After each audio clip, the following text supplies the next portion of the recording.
திருமணத்தின் வேர் எங்கிருந்து கிளம்புது? எது அதனுடைய அடிப்படை? அது ஒரு உடன்படிக்கை. என்ன மாதிரி உடன்படிக்கை? It's a binding legal agreement.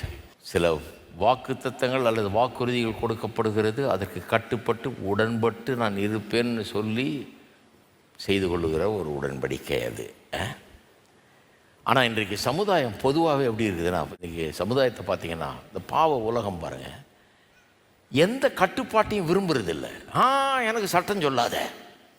இன்றைக்கி சில ஆளுகளை பாருங்கள், எனக்கு நீங்கள் சட்டம் சொல்லாதீங்க, நான் ஏன் இஷ்டப்படி, எனக்கு அறிவு இருக்குது, ஏன் இஷ்டப்படி செய்வேன். அது என்ன திருமணத்தை பற்றி நீங்கள் சொல்கிறது? எனக்கு நான் யாரை இஷ்டமோ பண்ணிக்குவேன், நான் எப்படி பண்ணணுமோ பண்ணிக்குவேன், வேணான்னா விட்டுட்டு போவேன், என்னமோ பண்ணிக்குவேன், அது என் இஷ்டங்க அப்படின்றவங்க தான் அதிகம். ஜென்ரலாக ஒரு ஆன்டி லா டெண்டன்சி இருக்குது பாவத்தில் விழுந்த மக்கள் மத்தியில். அது என்ன கடவுள் சொல்கிறது? எது கடவுள் இதில் கொண்டாடுறீங்க? ஒருத்தர் கேட்குறாரு, எதுக்கு கடவுள் இது திருமணத்தில் கடவுளை ஏங்க கொண்டாடுறீங்க? அவர் என்ன சொல்கிறது? எனக்கு நான் எப்படி பண்ணிக்கணுமோ அப்படி என் இஷ்டத்தின்படி நான் பண்ணிக்கொள்ளுவேன். அப்போ உலகம் இந்த கட்டுப்பாடுகளை எதிர்க்கிறது. இதுக்கு நான் உட்பட்டு, இந்த வாக்குறுதிகளுக்கு உட்பட்டு கட்டுப்பட்டு நான் வாழ்வேன்னு சொல்கிறதுக்கு அவங்களுக்கு பிடிக்கல. பாருங்கள், திருமண அந்த வாக்குறுதி அதையே மாற்றி அமைக்க சொல்கிறாங்க. அதெல்லாம் அந்த கட்டுப்பட்டு வாழ்வேன், இதுக்கு உடன்பட்டு நான் இருப்பேன், சொன்னதை அதெல்லாம் விட்டுருங்க.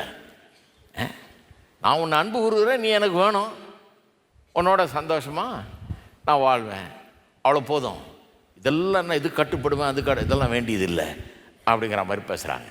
அதனால் இந்த உடன்படிக்கையில் என்ன இருக்குதுன்றது முதல்ல படிக்கணும். 2 பேர் வரும்போது உடன்படிக்கை பண்ணுங்க, திருமண உடன்படிக்கைன்னு வச்சுக்கோங்க. அது எந்த விதமான உடன்படிக்கையும் 2 பார்ட்டி இருக்கிறாங்க. திருமணத்தில் மாப்பிள்ளை பொண்ணுன்னு 2 பார்ட்டி இருக்கிறாங்க.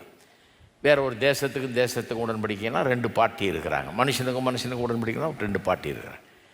2 பேரை கொண்டாடுறாங்க. 2 பேர் ஒருத்தருக்கு எதிராக ஒருத்தர் நிற்கிறாங்க இல்லையா?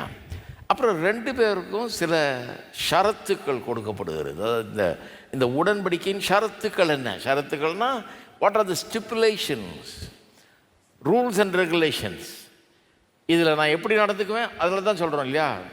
நன்மையிலும் தீமையிலும், வாழ்விலும் தாழ்விலும், சுகத்திலும் சுகவீனத்திலும். நம்முடைய முன்னோர்கள் பாருங்கள், 3 லைனில் எல்லாத்தையும் அடக்கிட்டான்.